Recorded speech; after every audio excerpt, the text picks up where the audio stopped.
Wassail, beautiful people. So we're going to be looking at Pluto and Aquarius and how it impacts your natal charts and all the different signs within the natal charts and the aspects, so that you can look at your natal chart and see what's likely to come up.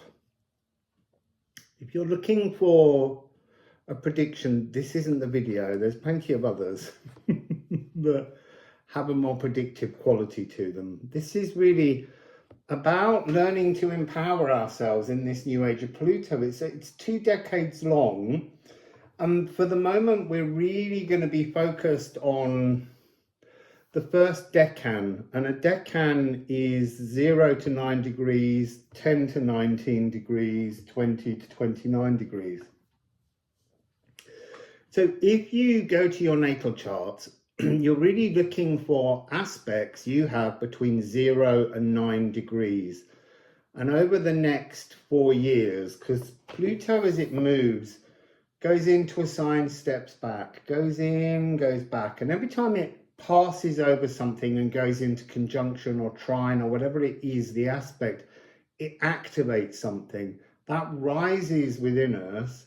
And then we have a chance to think about it while Pluto meanders back quite often. And then it will come back and go, how did you get on with that? And you go, fine, I'm fine with it, Pluto, move forwards. So really it's about a fearlessness, but also being empowered to decide your own destiny, but with the help of Pluto going, you get a better destiny if you just deal with this aspect. So Pluto is the spine. Now, Pluto is the most distant planet. It's associated with re-death and birth. So it's a C sharp. In sound healing, your spine isn't in where your spine is as a bone. It's outside the back of your body. All other energies come in through the spine. It's a really important energy. It's the only sound healing note that runs up and down the entire body, so that it can take in all the other energies, pass them through the nervous system, B flat A sharp, and then deliver them to the parts of the body that must be furnished with frequencies. And when we're out of alignment, the spine and the nervous system will just deliver those energies to wherever they are. If they're out here or over there or in front of us, it will still deliver them there, but it's better to be in alignment. We're beginning obviously by looking at Pluto, because Pluto is affecting everything here. So it's the key energy. So Pluto is about identifying stark shadows, and it's kind of not really about identifying. Pluto will hold them up in front of your face until you notice them. So it has a soft timpani role.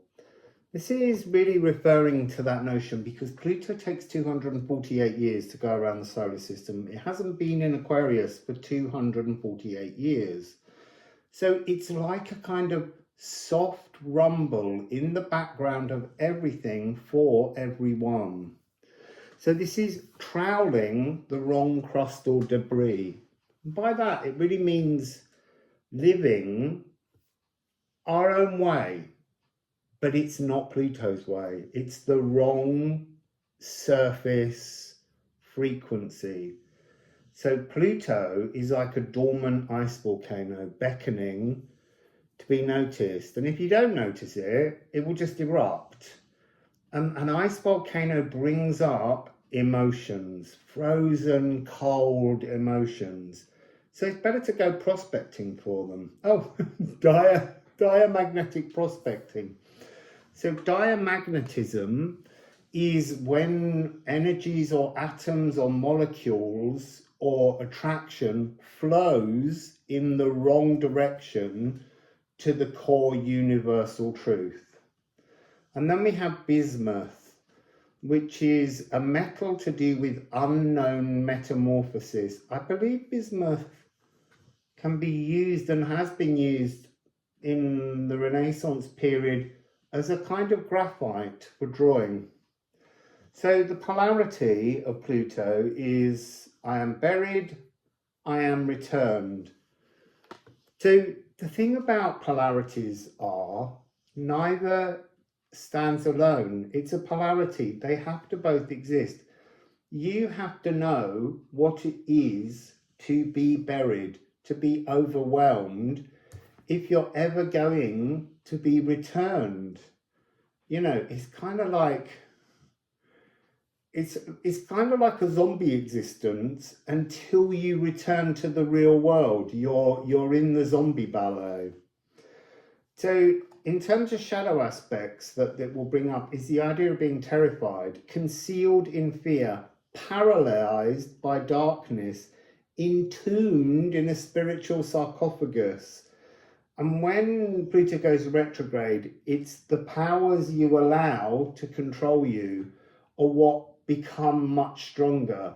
So your diamagnetic prospecting is kind of overridden when Pluto's in retrograde, and you get pulled towards another direction, but not necessarily your divine direction.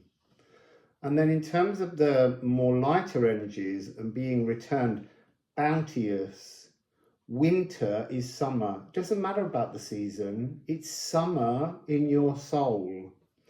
To be nestled calmly in your frame, your balanced body brimming with minerals, and then unearthed cellular balance allowing spiritual wealth. And your spiritual wealth can be absolutely anything when you're under the influence, when you're intoxicated by Pluto. It's that old devil called love again. Immediately I went to pick up the square card and Scorpio and Taurus. I got that energy. So square is the zombie ballet. It's the energy of being at 90 degrees. Squares are often seen as uncomfortable energies. They're only uncomfortable if you don't want to look at them. They're really great opportunities to action something, to transform something, to work with the superior music of the spheres and bring it inside your internal music of the spheres and make something of it. Yeah, quite often it can be hot-headedness, it can be usable fiction, pulp fiction, it can be bothersome, it can be discomfort, and it can be a fracas, like a fight within ourselves. But it's a 4/4 rhythm. It's a very mundane energy that is swirling around us every day of our lives as we walk the zombie ballet. So this is actionable contention. The traditional square dance, it's the stagnant matrix. It's the energy that needs to be fiddled with, to be transformed, to be opened, to be played with, because it's offering us so much potential. So if we look at the polarity, I am irritable, I am cheerful, and that is a really big test. Look, part of polarities is they have to both exist. We live in a world of shadow and light. So if something makes you irritable, that's brilliant, because what you need to do with that is, rather than going into that irritability and just being in that kind of headspace where you're like, I've walked in this shop and no one's paying any attention to me, I'm going to leave. That's irritability. Instead is to walk into that shop, sense that you're about to be irritable, and just go, do you know what? It so doesn't matter in the grander scheme. I'm just going to stay cheerful, pause in a visible silence. Might be quite nice to just rest, calm, stand in a queue. Don't worry about things. So having both polarities. So in the dark side of squares, we have troublemaking, when we just can't help it, primed to explode, going into situations already waiting to explode at people and things that do nothing but stress out your own heart and chest and make your breathing tighter, less comfortable. So trapped in the zombie ballet, that's how we begin our lives. We're all trapped in the zombie ballet, thrown into unnecessary discordancy by the fact that you're triggering every step you take in the world, and then battling the universe for delusional victories, which is something we all have to do. We have to learn to identify when we're doing it. Then you can change it into pressing into something, leaning into something, noticing the thing we feel a little uncomfortable with to transform it, untangling threads. You know, the puppet, us and our divine self who's somehow playing our puppet, working with us, it's all got tangled up because we're trying too hard, and we need to just untangle and let sometimes our divine aspect just help us to walk through more comfortably. So tension stimulates action. So if you think of a bow and arrow, if you don't pull the bow back and create tension in the string, the arrow doesn't go anywhere. So tension is actually an amazing thing for sending us much further on our pathway forwards. Chance to solve issues that were hidden. Because when Pluto squares something, he brings it up, he digs it up out of the ground and he presents it to you on the table like a dead cat. It's not in the box where, is the cat in the box alive or dead? You don't know till you look. Pluto's just going to fling that dead cat on the table and say to you, what do you want to do with that? And you might go, I just want to bury it, I don't want to look at it. Or you could go into a kind of a Asclepius energy, which is the Ophiuchus snake bearer. You could resurrect that because it's energetically still alive. Physically, it's dead. So there's opportunities. And it's really fascinating because these are both fixed energies. In alchemy, you open a mutable space, you fill it with cardinal new ideas, and then you fix them in. So this is the opportunity to fix in old emotions because it's behind. Pluto's already done this one. Pluto's heading now towards Taurus. Yeah. Decades away. But Pluto knows what it's like to fix things into the real world. And Uranus, Gaia, is sitting in Taurus still, and she rules Aquarius. He, she, gendering again, see? But yeah, Uranus, grandfather Uranus. I call Uranus Gaia because Gaia made Uranus all alone. And even though Uranus is something actioned, it's like the intention was the feminine and Uranus is the masculine actioned to help us understand it. So I always think of Uranus as both genders. I mean, I always think of everything as both genders. But that's a bit further on in the hierogamous marriage thing. Let's just deal with the squaring. Sorry. So, Scorpio. Scorpio often gets a bad rap, but look, we need to remember Scorpio rules. Pluto rules Scorpio. It's just the way it is.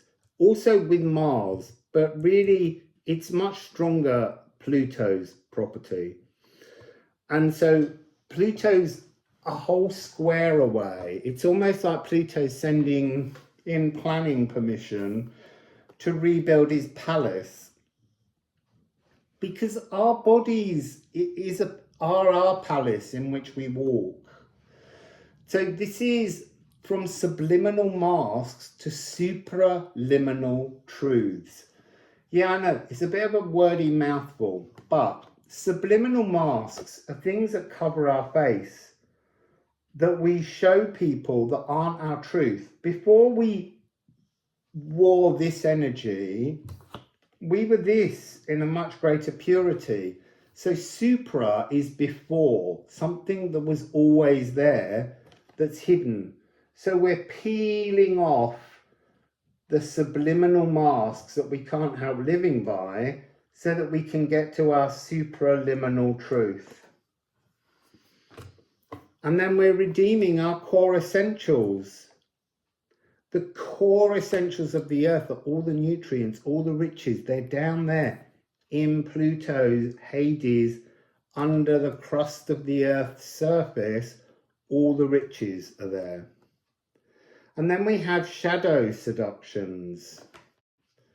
Shadows call to us, and we're made to fear shadows and darkness so that we don't go and search and become stronger, to remember who we really are galactically. That's what's being offered in this Scorpio energy here. And it's separation. So in the alchemical process, separation is when you have something that's been put together and you separate it out. Because some of the things like, iron oxide is rust. Iron is a much stronger energy. Rust has been corroded. So sometimes in alchemy, you want to bring that energy back into its purity. So that's about supraliminal truths. The truth of who we are is somehow masked by our presence of it in our current body temple. So this is to go on a deep X-ray dive, and it's the subwoofer speaker, the soft timpani roll. It's almost like being given the chance to just turn up the bass volume and let it rumble through like a kind of gong or a jet engine. Let that sound open all of your cells and break through, because musically this is a C sharp and a C. The C, Mars energy that rules Scorpio, is all of our cells. So allow it to all open up so that your spine has a better chance to sit in a new and truthful frequency. Taurus, this is ruled by Venus. It's a very different energy, but if you think about it, Mars is ruling here the emotions, the water, and Venus, and they were lovers, she's actually ruling all that is fixed in the earth, the riches, the nutrients. So there's something in these two energies that has a kind of reversey frequency, which shows us that we're both our masculine and feminine are needed in our process to become our truth. So this is to a mass density.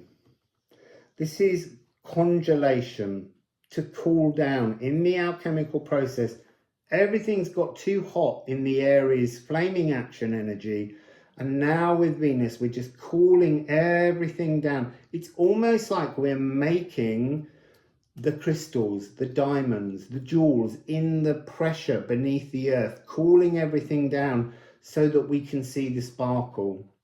So it's obviously fixed earth. It's a full symphony orchestra. So it's having everything available to create with. It's having the full palette. If you're an artist, you don't paint with one of the primary colors missing because you can't make all the others. This is having everything available to work with. Musical romanticism, to be moved by passion and heart, fire and water mixed together, amassing density in the real world. Crystallizing growth, practical applications. What can you do with the materials you have around you and within you, the emotions you see around you and have within you, the thoughts that you can create something with? What are the practical applications available to you to make something beautifully symphonic? So I'm going to show you the back of the cards with their polarities. Scorpio's polarity being I am frustrated, I am peace. So we can't be peaceful if we don't understand what it is to be frustrated. And we can't be light if we don't understand what it is to be weighted, to be burdened, to be the oxen pulling the cart. That is to be weighted. Whereas when the cart is taken off and you walk freely, you will feel lighter and more at ease. So you have a look at the shadows here and work out what might be relevant to your placements in the charts, in these zodiac signs, if you have them. Kind of at the moment, really looking over the next 4 years at anything between 0 and 9 degrees of these signs, Scorpio and Taurus. So musically, Scorpio has the spine note of Pluto and the C note of Mars.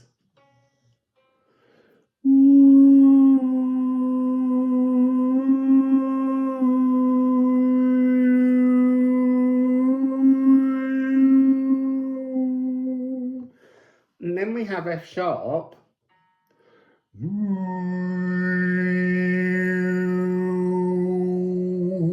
Of Venus. So interestingly, we have F sharp and C, Venus and Mars, which are the two notes in both the crocus of Mars and the crocus of Venus. So when this energy becomes divine, at the moment it's squaring, but inside that square, inside that box, if you break it down and throw it away, there is the divine crocus of Mars and crocus of Venus hidden.